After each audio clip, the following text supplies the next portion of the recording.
Inireklamo ang dalawang pulis ng pangmomolestya sa kasamahan nilang babae sa Marikina. Dinisarmahan at isinailalim na sila sa preventive custody. Nakatutok si Mark Salazar. Gabi noong August 17 sa Marikina, naganapang umano'y panghahalay ng dalawang pulis na lalaki sa kabarong pulis na babae. Magkakakilala silang tatlo dahil iisa ang kanilang unit sa Marikina City Police Office. Allegedly, sinakay siya ng dalawang kasama niya sa unit sa Marikina and nagpark sila sa isang area at nangyari yung alleged na pagmolestya sa kanya. Allegedly, yun nga, hinawakan siya nung kasama niya na pulis sa masela na part ng katawan niya. Doon sa loob mismo ng van, ng mobile. Ang nabasa ko doon sa ano niya at is only hinipuan siya. But as to the sexual act, hindi pa malinaw. Pagkailang araw, nagkalakas ng loob ang police woman na maghain ng reklamo. Mga sinabing sa kanya na sabi, atin lang ito. Then after that, yun. After several days, doon siguro na realize ng ating victim or complainant na she has to report. Inilipat na muna sa Eastern Police District ang patrol woman habang iniimbestigahan ang nangyari. Nakausap ko siya, okay naman, but yun nga, siyempre dahil doon sa nangyari, umiiyak at siyempre malungkot. Habang ang dalawang inirereklamong pulis na may ranggong patrolman at staff sergeant naman ay nasa preventive custody ng Marikina Police at dinisarmahan na. Pinabulaanan umano ng dalawang inirereklamo ang nangyari, kaya babalikan ang kanilang movement noong August 17 para makita kung sino ang nagsisinungaling. We are doing now the proper investigation. We find na kailangan natin mag-file ng, of course, ng administrative and criminal charges, then we will do that. Para sa GMA Integrated News, Mark Salazar, nakatutok 24 oras. Mga kapuso, nag-dissipate o nawala na yung low pressure area na nasa silangan ng Luzon, pero isang panibagong LPA naman ang nabuo sa kanluran ng bansa. Huling namataan ng nasabing LPA sa layong 305 kilometers, kanluran ng Dagupan, Pangasinan. Ayon sa Pag-asa, mataas ang tsansa nito maging bagyo sa mga susunod na oras, pero posible ring lumabas ng par bukas. Kung sa loob ng par ito maging bagyo, papangalanan itong Bagyong Jacinto. Ramdam na ang epekto ng trough o extension ng LPA sa ilang bahagi ng Luzon at hinahatak din ng LPA ang habagat na magdadala pa rin ang pag-ulan sa iba pang panig ng bansa. Base sa datos ng Metro Weather ngayong gabi, may tsansa pa rin ng ulan sa ilang bahagi ng Central Luzon, Mimaropa, pati sa ilang bahagi ng Visayas at Mindanao. Umaga bukas may pag-ulan na sa Palawan, Western Visayas at Negros Island Region. Pagsapit ng hapon, may pag-ulan na rin sa malaking bahagi ng bansa kasama na rin ang Northern at Central Luzon. Iba pang probinsya ng Southern Luzon, Bicol Region, Eastern Visayas, Zamboanga Peninsula at Soxargen. May malalakas na ulan na posible pa rin magpabaha o magdulot ng landslide. Sa Metro Manila, may tsansa pa rin ng ulan lalo na bandang hapon at gabi.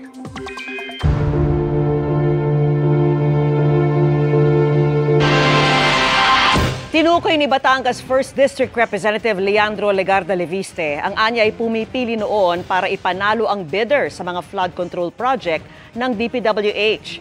Batay anya yan sa sinabi sa kanya ng inireklamo niyang DPWH engineer. At nakatutok si Ian Cruz. Tumagilid na ang diking ito sa bahagi ng Pansipit River na sakop ng Lemery, Batangas. Bumitaw na kasi sa kinakabitang konkreto ang ikinabit na sheet pile. Peligroso tuloy ang bahagi ng dike na dinaraanan ng mga residente. Dati raw yung kinatatayuan ko ngayon ay kapantay nitong gilid ng dike, pero nga sa pagdaan ng Bagyong Christine, nangyari nga po nahati ito at humilig papunta sa Pansipit River itong dike. At napansin din natin na madalang yung mga bakal dito at may mga putol nga po Kaya nung dumaan nga yung rumaragas ang tubig dito, bumitaw talaga yung dike. Sa kabilang pampang naman na may dike rin, bayan ng Taal na ang nakakasakop. Sabay lang umanong ginawa ang parehong dike, pero sira na ito bago pa humagupit ang bagyong Christine no October 2024. Lumala lang ang sira dahil sa bagyo. Sa dami naman dumadaan dito, tsaka yung mga estudyante dito rin nadaan para po pumasok sa school na yun. Shortcut kasi nadaan to. Minsan, maakyat sila, wala naman hagdanan. Basta tiyaga lang, basta akyat. Baka kako yung mga dumadaan to, yung mga aksidente. Kabilang ang mga flood control project sa Pansipit River sa mga iniimbestigahan ng first-time congressman ng unang distrito ng Batangas na si Leandro Legarda Leviste. Nagsisimula raw sa nilutong bidding ang mga proyekto ng Department of Public Works and Highways sa kanyang distrito. Ang sinabi sa akin ni DE ay sila ay nag-advertise ng mga projects for bidding. May mga contractors na bumibili ng mga documents, nag-uusap-usap daw sila para yung isa na na-identify ay manalo. At ang pumipili umano noon ng mananalo na sinabi umano sa kanya nang ipinaaresto niyang si DPWH District Engineer Abelardo Calalo. Ay yung pinalitan kong congressman. Pinalitan niya si dating swimming Olympian Eric Buhain na naupong congressman ng 1st District ng Batangas mula 2022. Sinisika pa naming kunin ang panig ni Buhain. Sabi ni Leviste, hindi lang flood control project, kundi pati ang ibang proyekto gaya ng kalsada at kahit ang mga reflective road markers gaya ng cat-eye ay sisiyasatin niya ang kalidad at halaga ng proyekto. Para sa GMA Integrated News, Ian Cruz, nakatutok, 24 oras. Magandang gabi mga kapuso. Ako po ang inyong Kuya Kim, magbibigay sa inyo ng trivia sa likod ng mga trending na balita. Hinahanap ngayon ng mga taga-Cabanatuan ng isang mahalagang bahagi ng kanilang kasaysayan. Ito ang isa sa mga historical marker ng lungsod na mahigit 4 na dekada nang nawawala.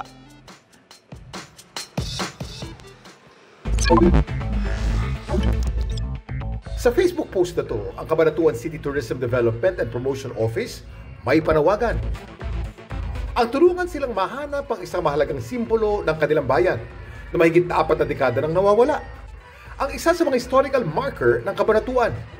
Ang mga historical marker, isang tanda na nilalagay ng NHCP o National Historical Commission of the Philippines upang kilalanin at ipagdiwang ang isang makasaysayang tao, lugar o pangyayari sa Pilipinas. Sa buong bayan ng Cabanatuan, may 9 na historical markers. Pero 8 na lamang ang mga ito ang nasisilayan ng publiko. Ang isa kasi sa mga ito nawala noong dekada 80. Ito ang historical marker na pinamagatang Lungsod ng Cabanatuan. Ginawa dito sa Lungsod ng Cabanatuan noong Hulyo 4, 1966. About siya sa kung kailan itinatag yung Cabanatuan simula noong 1777 at hanggang sa maging city ito noong 1950. Ang naturang marker, matatagpuan daw dati sa paanan ng monumento ni Gat Jose Rizal na nakatindig noon sa Plaza Lucero. Nawala siya nung nasunog yung lumang City Hall ng Cabanatuan na matatagpuan dito sa Daang del Pilar. Ang rebulto ni Rizal inilipat na sa bagong City Hall. Yun pong historical marker ay wala. Hindi po siya nasamang ilipat. Matatagpuan sa paanan ng rebulto ni Jose Rizal. Dahil sa napakahalagang papel ng marker na ito sa kanilang kasaysayan, porsigido ngayon ang lokal na pamahalaan ng Cabanatuan na kung hindi man mapalitan ng marker, ay muling mahanap ito. Nag-post muna kami sa FB page ng tourism. Sa ngayon, wala pang lead. Mahalaga ito sa Cabanatuan para maipakita sa mga kabataan sa panahon ngayon yung nawalang kasaysayan. Ayon sa NHCP, may mahigit 1,000 markers na gawa sa cast iron at bronze ang nakakalat sa iba't ibang bahagi ng bansa. Layo ng mga ito na mapreserbang kasaysayan at palalahanan ng publiko ng mga mahalagang ambag ng isang lugar, tao o pangyayari. Ang pinakaunang historical marker sa Pilipinas nilagay noong pang 1934 ng dating Philippine Historical Research and Markers Committee, ang unang opisyal na ahensyang tinalaga upang maglagay ng mga markers sa mga makasaysayang lugar sa bansa. Alam niyo ba kung saan in-install ang mga pinakaunang historical markers sa Pilipinas? Kuya Kim, ano na? Ang maituturing na unang batch ng historical markers sa bansa na ininstall noong 1934 matatagpuan sa 5 makasaysayang lugar sa Maynila. Itong San Agustin Church, Fort Santiago at Manila Cathedral sa Intramuros, University of Santo Tomas sa Sampaloc at San Sebastian Church sa Quiapo. Dahil nilagay ito noon pang panahon ng mga Amerikano, sinulat ang mga ito sa wikang Ingles. Ang consistent use naman ng Filipino o wikang lokal sa mga historical marker nagsimula noong dekada 70. Samantala, para malaman ang trivia sa likod ng viral na balita, i-post o i-comment lang #Kuya Kim. Ano na? Laging tandaan, kimportante ang mayalam. Ako po si Kuya Kim at sagot ko kayo 24 oras. Pumanaw na ang isa sa 3 estudyanteng nabagsakan ng tipak ng semento mula sa isang condominium sa Quezon City nitong August 12. Inanunsyo ng kanyang ama ang pagpanaw ni Carl Jaden Baldonado na unang napaulat na nasa kritikal na kondisyon. Sa isang pahayag, nagpaabot ng pakikiramay at nangako ng tulong sa naulilang pamilya ang Quezon City Hall. Isinapinal na ng City Hall at ng Quezon City Police ang kasong kriminal at administratibo para mapanagot ang mga pinaniniwalaang responsable sa pangyayari. Iimbestigahan ng Bureau of Customs ang 40 mamahaling sasakyan ng mag-asawang Diskaya ang may-ari ng isa sa mga kumpanyang naka-corner ng ilang flood control project ng gobyerno. Gustong malaman ng Customs kung lehitimo ang pagkaka-import ng mga ito at kung bayad ng tamang buwis. Nakatutok si John Consulta. Paiimbestigahan ng Bureau of Customs ang 40 luxury car ng mag-asawang Sara Diskaya at Pacifico Diskaya na minsang naitampok sa ngayon mga viral ng video. Ang mag-asawang Diskaya ang may-ari ng Alpha and Omega General Contractor and Development Corporation na isa sa 15 kumpanyang pinangananan ni Pangulong Bongbong Marcos na nakaka-corner ng 20% ng mga flood control projects sa bansa. Nais malaman ng Customs kung lehitimo ang pagpasok ng mga mamahaling imported na sasakyan o nabayaran ang tamang tax. Lalo't milyong-milyong piso ang halaga ng mga sasakyan ng mag-asawa na lumabas sa social media. Ang minimum doon, magkakaroon man ng seizure proceedings. Pero depende kasi sa level ng hindi pagbabayad yan. Titignan natin yan. Kasi kung pwedeng pagbayarin ng karagdagan tax, depende talaga sa makikita pa natin. Kadalasang gumagamit sila ng LOA o Letter of Authority kapag may i-inspectioning warehouse o commercial establishment. Pero dahil nasa bahay ang mga nasabing luxury vehicles, hindi ito uubra. Bahay po kasi yan. Ibang rules eh. May protection kasi yung tahanan base sa ating konstitusyon at sa mga batas. Although of course, yung posibilidad na gamitan lang din namin ng LOA, posible rin yun. Subalit mas maganda mag-ingat po rin ng BOC. Sinubukan namin kunin ang panig ng mag-asawang Diskaya pero wala silang tugon sa aming text at tawag. Para sa GMA Integrated News, John Consulta, nakatutok 24 oras. Iniharap ni Senadora Riza Ontiveros sa Senado ang ilang dokumentong patunay umano na Chinese citizen ng isang mining executive na ayon sa immigration ay nameke umano ng pagka-Pilipino. Kabilang diyan ang tugmang fingerprints at mga litrato sa pasaporte ni Joseph C. at sa alien certificate ng isang Chinese. Nakatutok si Ravi Tima. Malinaw sa mga dokumentong ito, ayon kay Senador Riza Ontiveros, Chinese national at hindi Pilipino ang mining executive na si Joseph C. na inaresto ng Bureau of Immigration noong nakaraang linggo. Sa kanyang privilege speech, ipinakita ng senadora ang kopya ng alien certificate of registration na isang Zhong Jianchen na may alias na Joseph C. Makikita dito ang kanyang fingerprint. Ikinumpara raw ito ng Bureau of Immigration sa fingerprint ni Joseph C. sa kanyang Philippine passport. Kumpirmado yan. Hindi haka-haka. Hindi madadaya ng AI. At kahit hindi tayo mga fingerprints experts, hindi naman siguro madi-deny pag pinagtabi ang photo niya dito sa ACR at ng kanyang passport na ang Chinese na si Chen Zhongzhen at ang di umanong Pilipino na si Joseph C. ay one and the same.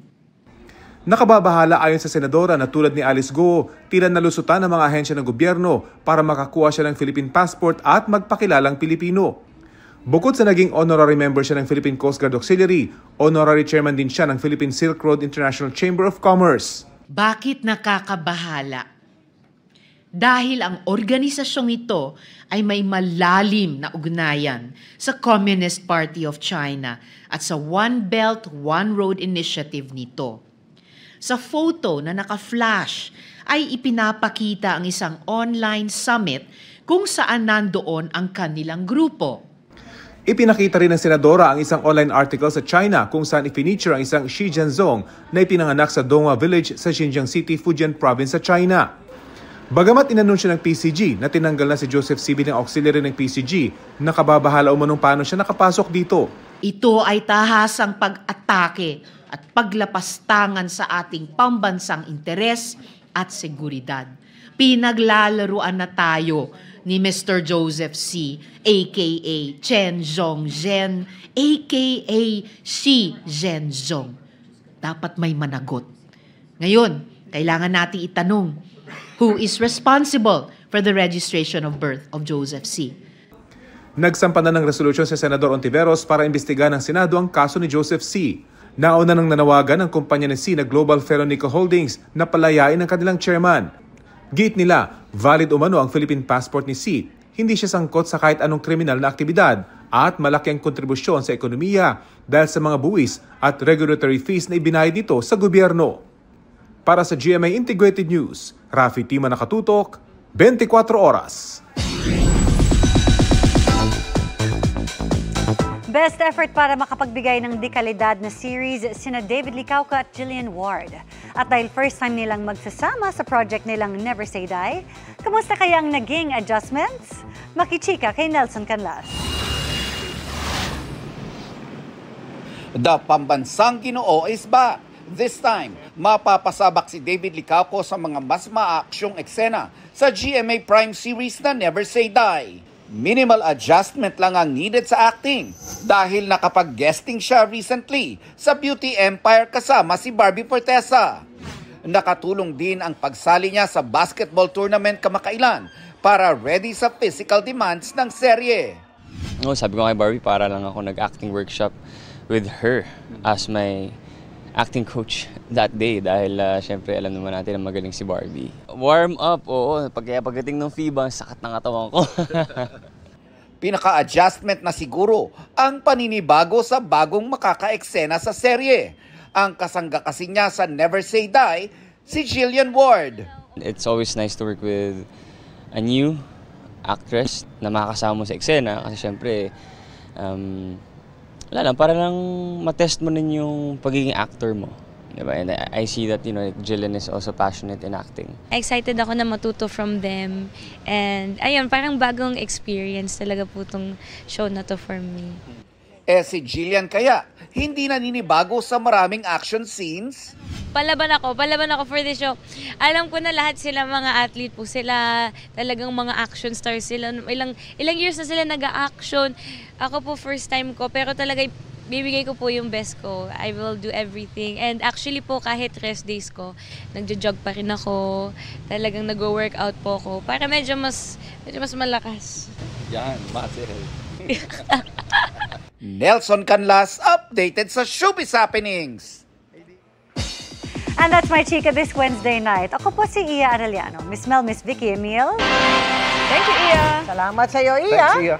At yan ang mga balita ngayong Miyerkules. Ako po si Mel Tiangco. Ako naman po si Vicky Morales para sa mas malaking misyon. Para sa mas malawak na paglilingkod sa bayan, ako po si Emil Sumangil.